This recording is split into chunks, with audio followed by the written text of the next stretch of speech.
We are back here on WLTH 1370 AM. The soaring vocals of the late Sinead O'Connor, who passed away a few days ago. The gifted Irish singer-songwriter who became a superstar in the late 80s, was known very much for her private struggles and provocative actions, and for her fierce, expressive music. That there was Nothing Compares to You, a song written by Prince. The Prince version is very good too. Listen, you should hear both versions.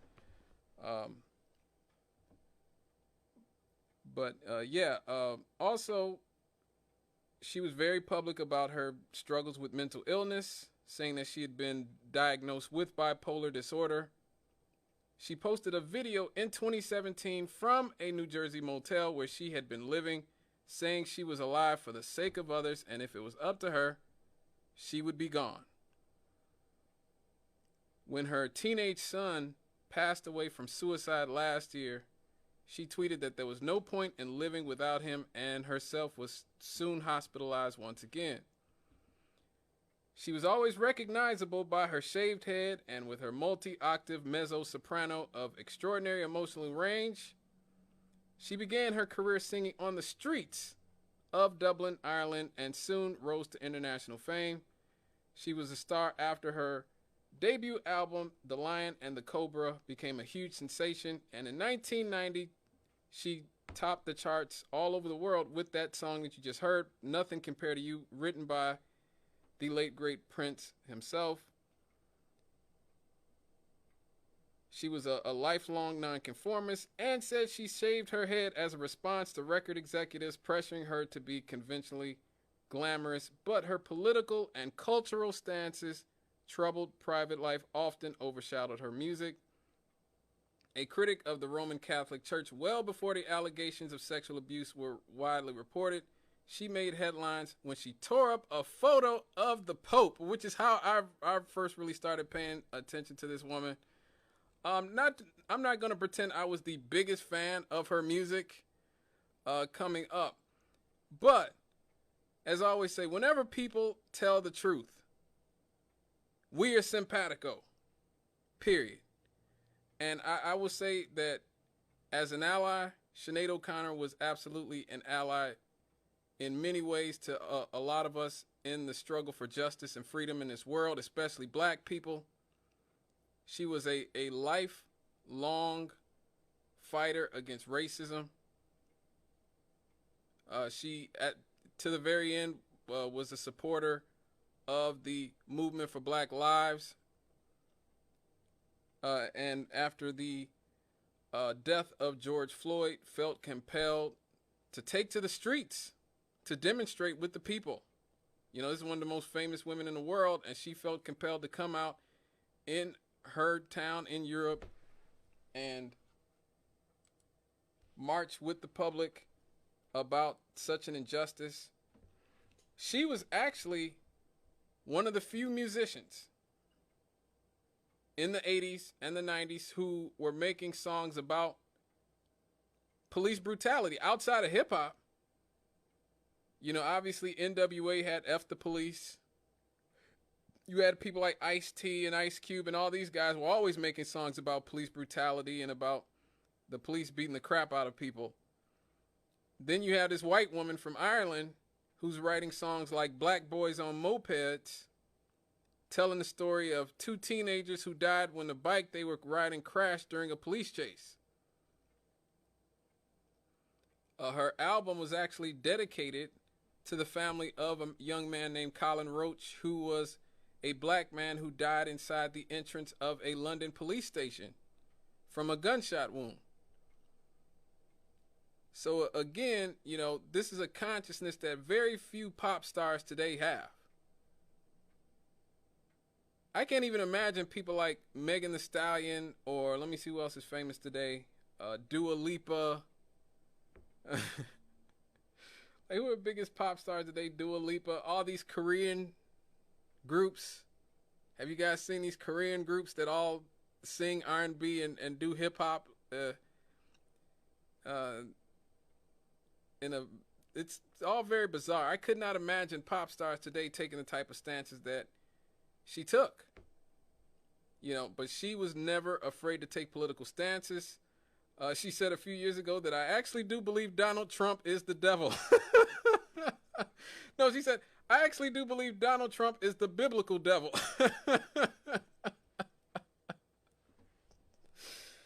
Oh, man. Never one to shy away from supporting black artists and black music. She said, all of my idols happen to be black rock and roll musicians. There'd be no such thing as white rock music if the prophet Chuck Berry didn't exist. So she was not one of these white people who was running around talking about Elvis invented rock and roll and that he was the king of rock and roll. She knew the real deal. That people like Chuck Berry, that Little Richard, that Jimi Hendrix, that these people were very much the fathers. And let's not forget about Sister Rosetta Tharpe as well. I'm glad to see Sister Rosetta Tharpe get her due over the last few years or so. She's become a very well-known figure amongst music fans finally.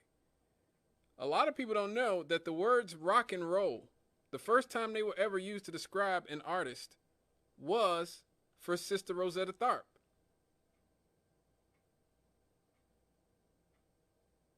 A critic who had gone to see her do her brand of blues, gospel, soul, whatever you want to call it, because her music was so different in the 1930s, says this woman was rocking and rolling up there. Hence the term rock and roll. So, let's give all the black legends who invented rock and roll music their props. But, back to Sinead O'Connor. She was an anti-imperialist. She was an anti-imperialist at one of her shows in New Jersey's, in New Jersey's Garden State Art Center. She refused to have America's national anthem played.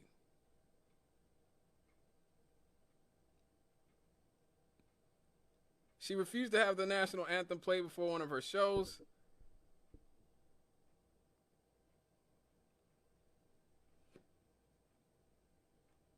Out of a protest against, she said, it's the American system I have disrespect for. She said, it's the American system I have disrespect for, which imposes censorship on people, which I'm for, as far as I'm concerned, is racism, she says. She dug in even deeper. She said, in reference to people like the 2 Live Crew, who had been recently banned, she said that MTV used obscenity as an excuse not to play rap videos, stating that censorship in any form is bad, but when it's racism disguised as censorship, it's even worse. Now, for her stance, Frank Sinatra actually called her one stupid broad and threatened to kick her ass. So old Blue Eyes was not a big fan. Like I said, for the rest of her life, she continued to take stances against child abuse. And at one point, she was asked why she ripped up the picture of the Pope on Saturday Night Live. And mind you, this was the early 90s. This was before the Catholic Church was completely found out and aired out in front of the public. I am trying to fight child abuse, which I believe to be the proof of the existence of evil in the world. We know we will win. We have confidence in the victory of good over evil.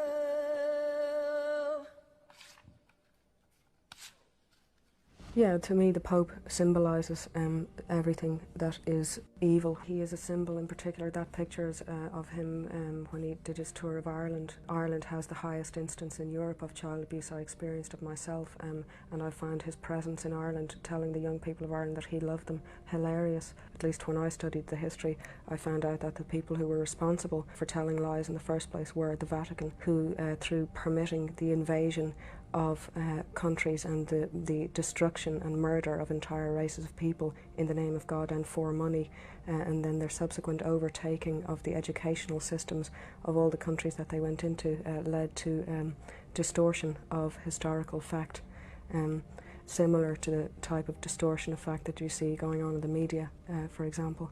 And that is what has led to the murder of the human spirit, which has in turn led to the abuse of children, to put it in a nutshell.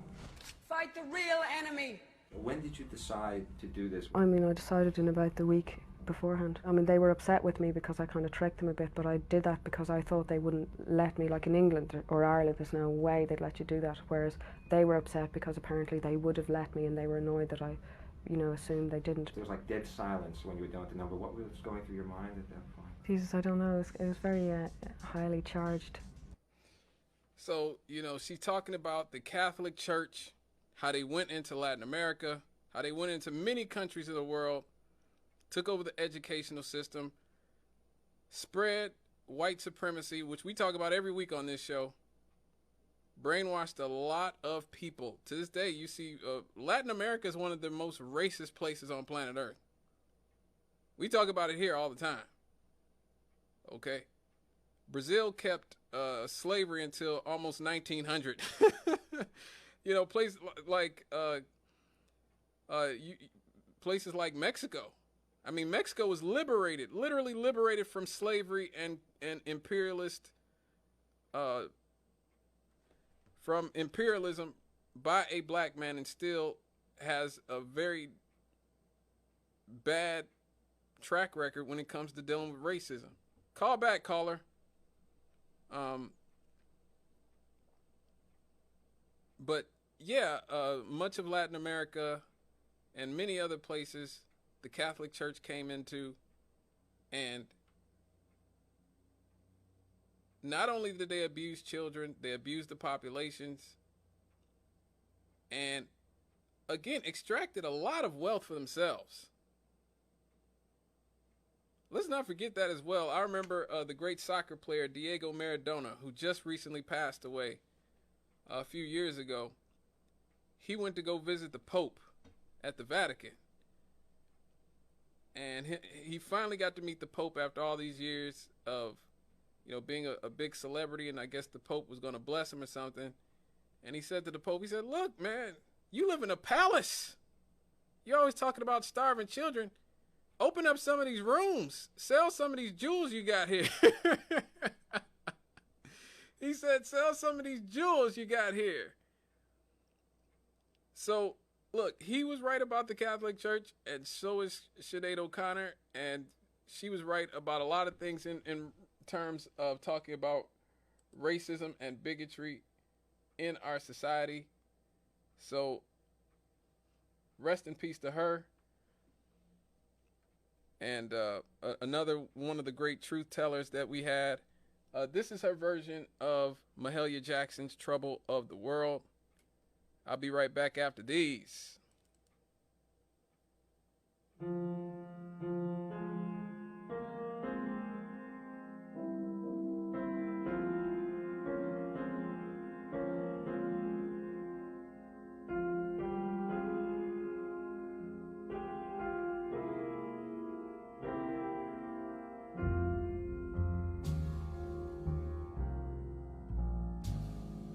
Soon I will be done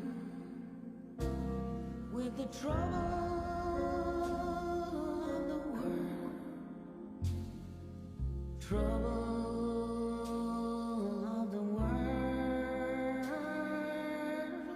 Trouble of the world.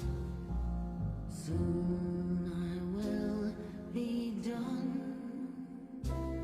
with the trouble of the world.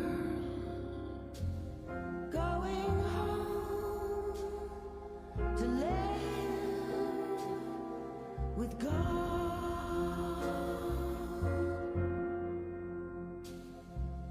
No more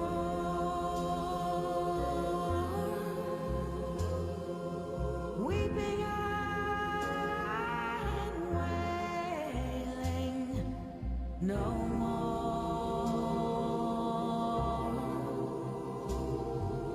weeping and wailing. No more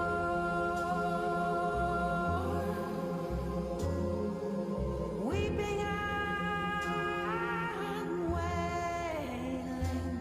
Going home to live with God.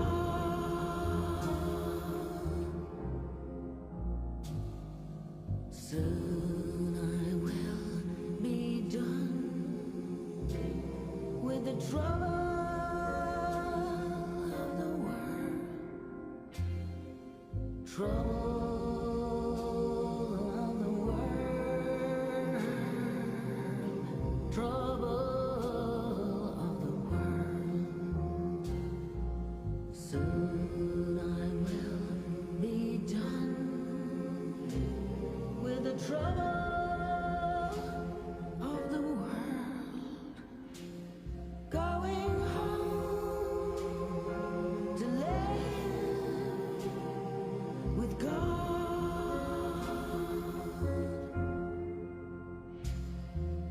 I want to see my mother. I want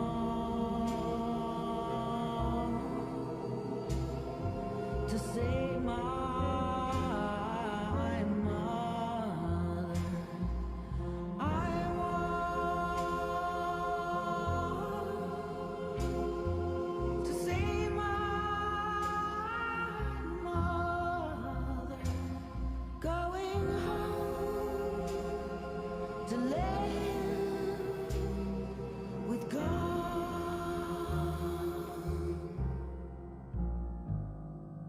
Soon I will be done.